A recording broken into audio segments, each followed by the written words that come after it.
come to him a living stone. Amen.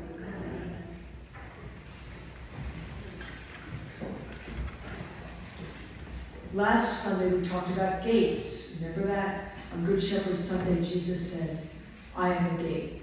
And of course today we hear him say, I am the way, the truth, the life. He loves to describe himself in very specific terms in John's Gospel. And we get some airtime too in today's readings when we are called to be a living stone. Whatever does that mean? These stones are all around us. They are literally all around us here in southeastern Connecticut. And in fact, one of the quarries that we have, or the rocks from the quarries and the glaciers that formed are centuries and centuries old. But then in this community, walls and gates from stones were created. And I invite you this beautiful May morning, later on, please, not obviously right now, to find the stone wall that's somewhere on one of our 3 campuses. We have 3 campuses, the church, the nearly new shop, our first church, and the rectory where Steve and I live with our 2 dogs. So I'm talking about a stone wall. There's one somewhere in this vicinity. See if you can find it. So we have these stones in the readings today. Stones that represent God's keeping us safe. The only time I've ever heard that word crag, I love that. I've been called a rock before, but never a crag. God is the crag, the rock, the strong one that we are called to follow. Stones that kill. That powerful passage from our history book of the New Testament that Megan read this morning. This is the first official martyrdom in the church. Stephen, the deacon, being killed by his fellow friends. And who was leading the pack at that time? Saul, who becomes Paul. Why are they killing Stephen with stones? Because you were permitted by law to kill a false prophet by stoning them. So stones that kill. Our community has living stones, of which we are all a part. More on that in a moment.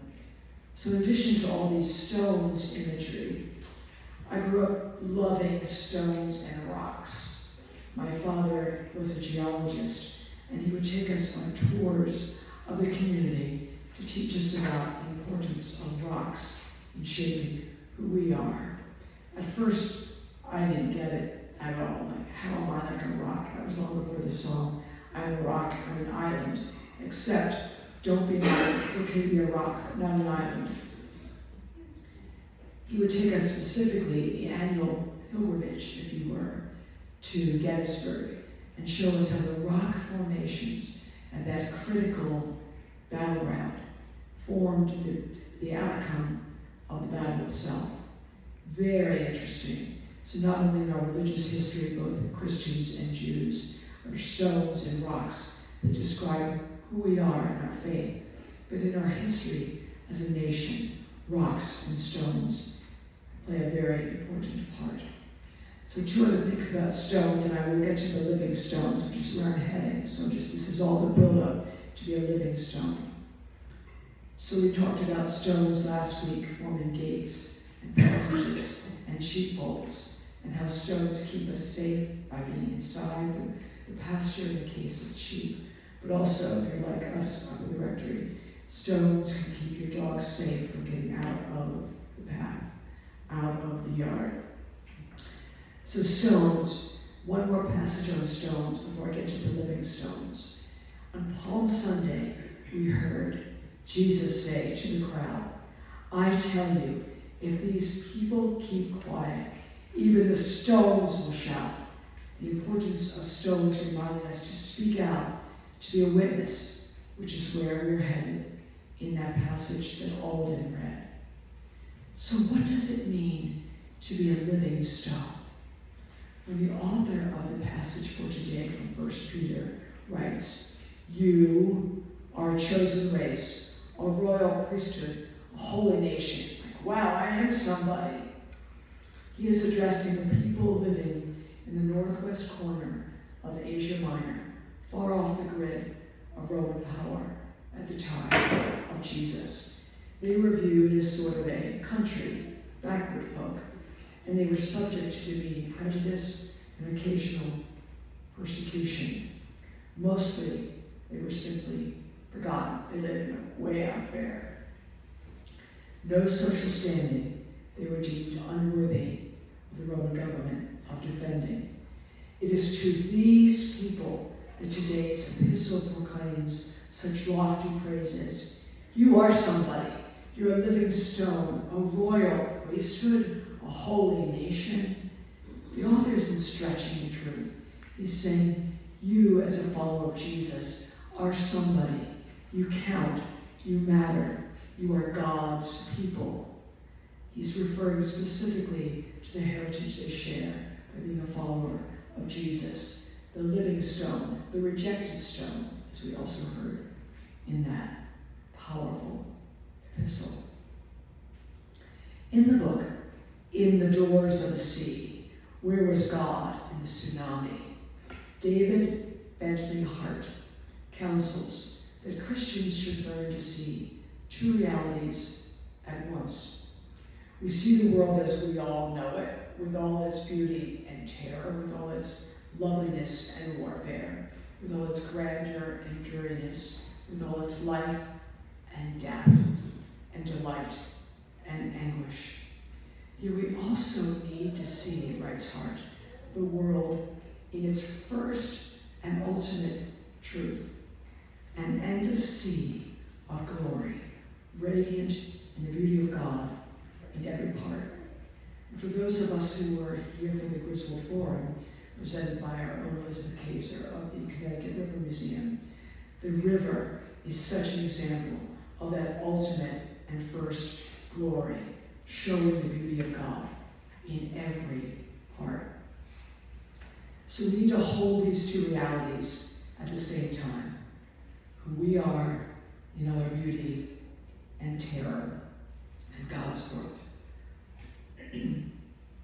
This wonderful world, the author of 1 Peter might add, that we are given testimony, that we are called to testify to this wonderful world, because we are special, we are somebody, we are God's chosen priesthood, a royal nation, a living stone. And we're to be built up as an edifice, so we're not just individual stones, we're creating a wall, or a home, or a family, or a nation, by building ourselves up with this foundation, which isn't just a stone, of course, it's Jesus as our cornerstone. And when we build our lives and our communities, we need foundations, we need formations, wherever we are, whether we're buildings or spiritually, in relationships, in communities, wherever we find ourselves, we're called to start with that firm rock of salvation, which we know to be God in Jesus Christ. It depends on all of us. Jesus predicted the destruction of the temple, that physical structure where they worship as Jews. And historians tell us, and we know, it's no longer there. What's there now is the Wailing Wall. So that physical structure of stones was destroyed by the Romans in 70 AD, a few decades after Jesus was killed. Then the stones, the temple, becomes us, our royal priesthood, a holy nation, a living stone, a spiritual house for God. It's pretty remarkable. And I never really got this. Although I understood about stones growing up with that geologist father, I never really understood what this meant, how I could understand this, until in seminary a few decades ago, when my seminary dean at the time talked about how we as Americans often get it all wrong about how we are to be in our faith, how we are to be living stones. And I wanted to say, oh, really? And he said, we try to be tough on the outside, very strong, stiff upper lip, don't show your emotion, don't always appear tough, like a stone. Actually, not so. Again, coming from the wisdom of my father, the geologist, stones are not as strong as they may seem. Of course, sand also on our beaches is all that crushed stone. So stone gets crushed, stone changes because of the wind and the weather and the water, and so do we. So Jim Van Hagen said, don't be so tough on the outside. Oh, that's what it is to be a rock. When people say, oh, you're a rock, what does that mean? Does it mean you're tough? You're not going to show emotion? You're not going to let people know how you're feeling? No, to be a rock means to say, my outside is not as strong as you might think. It's not as impermeable or impervious to outside events, because I'm shaped by everything in my life, by birth, by death, by tragedy, by joy. Everything affects me. And now, as I'm getting older, I know that age affects me. So all this is all changing. It's changing. Definitely changing. But inside, the rock inside, I hope, is getting stronger every day. And together, all the rocks together, can make this incredible spiritual house that is the temple of God.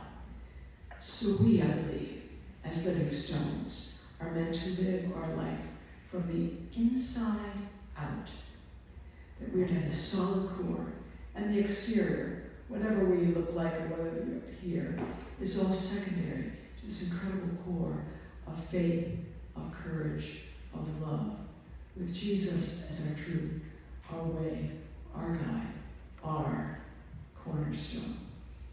So yes, be a rock, be a crab, but be careful. That doesn't mean being so tough you can't change. It doesn't mean being so tough you can't keep that core strong, so that you can indeed understand all the realities we face as Christians every